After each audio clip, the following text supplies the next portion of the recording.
Hi everyone! I've decided to participate in another month-long readathon. This time it is called Owl's Exams Wizarding Magical Readathon. That's what it's called. And it is hosted by G from Book Roast. I will leave the link to her announcement video down below. I am filming it on the 2nd of April because I've watched the video by Jade Ray Reads. I love her channel, but I forgot her channel name at this point, so I'm going to leave the link to her video down below as well. She's adorable. But yeah, I only watched it yesterday, so I decided that I'm definitely going to participate because I love Harry Potter and it means so much to me, so I couldn't miss on it and I decided to participate in it. But basically, like I said, it is a month-long readathon. It starts on the 2nd of April and finishes on the 29th of April.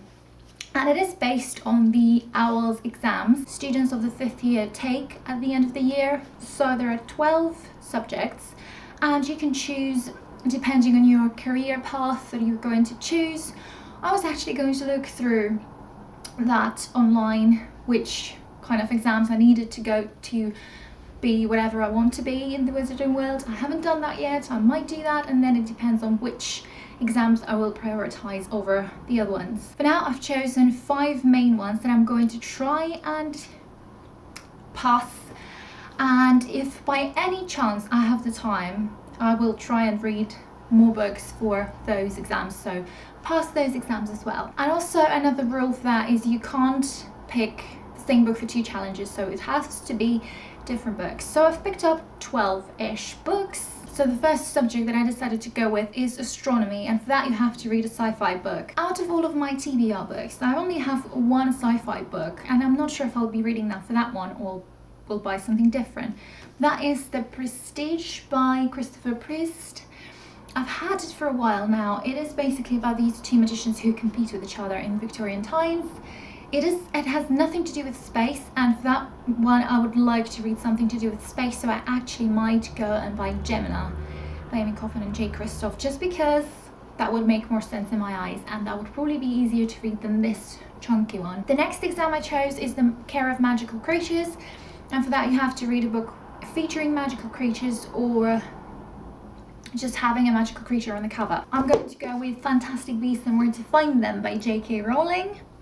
The illustrated edition, I think that's just perfect because obviously it's about magical creatures. But also I've got this small tiny version of it as well, so I'm gonna look through both of them because I can, and there are different illustrations in every book, so I'll be looking through both of them. The next exam I decided to choose is Charms, and for that you have to read a fantasy novel. And the book that I've chose for that one is Dragon Rider by Cornelia Funke. It is about a boy and his dragon that are trying to find a place where all the dragons live.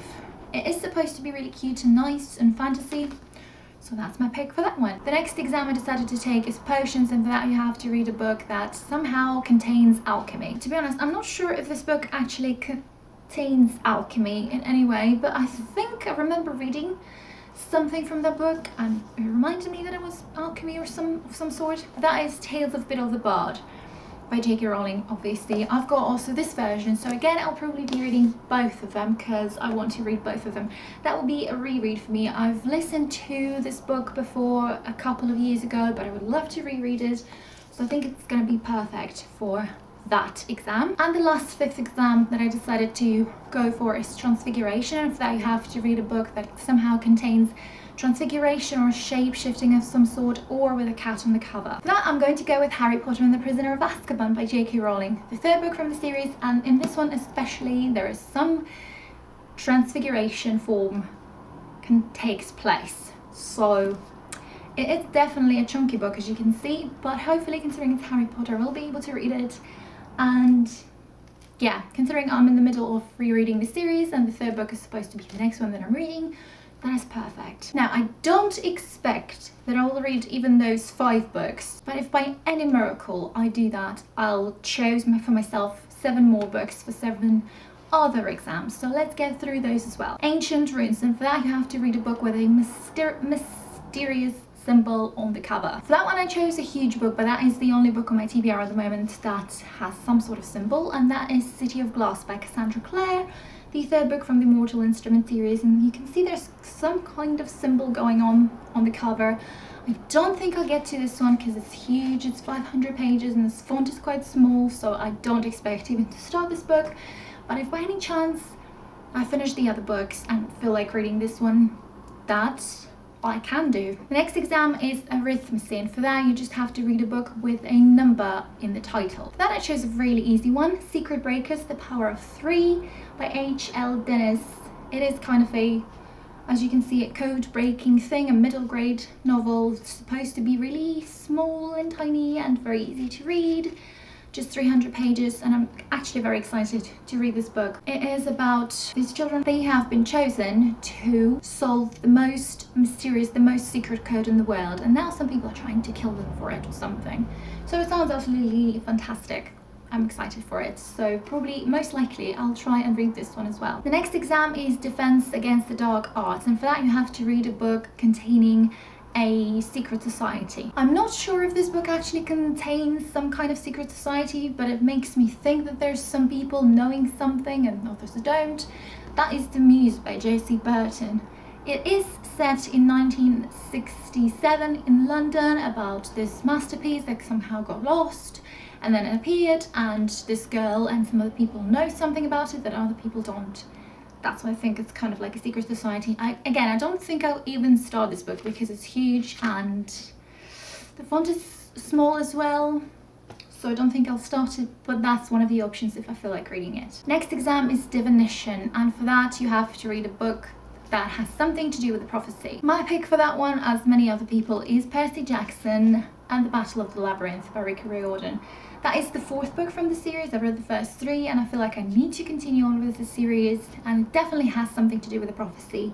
So again, this is a bigger book out of the whole series. It's about 400 pages. No, it's less than 400 pages, 350 pages, but the font is quite small as well, so I don't know if I'll get to that one, but I think it is a possibility, so we'll see. The next exam is Herbology, and for that you have to choose a book that has nature, something to do with nature, nature in the cover or nature in the title, nature word in the title, that's the one. I couldn't really make up my mind between the two books, so the first of my option is Playing with Fire by Tess Jones, and obviously an adult thriller. I'm pretty sure I don't know anything about this book because it was my blind date with the book, so I'm not going to read what it is about.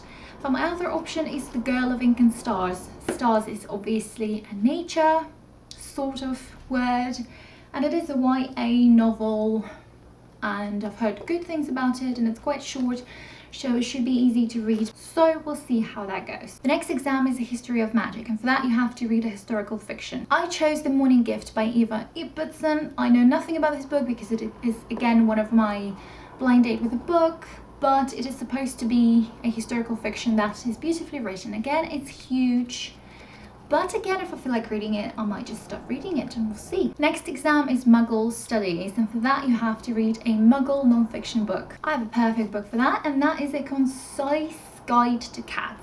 It's supposed to be very easy to read because it's mostly pictures of cats and a tiny description of every single one of them. So I think I will be able to read it throughout the month of April and pass that exam as well. So that's all of the exams, all of the options that I have. I'm really excited because Harry Potter means the world to me.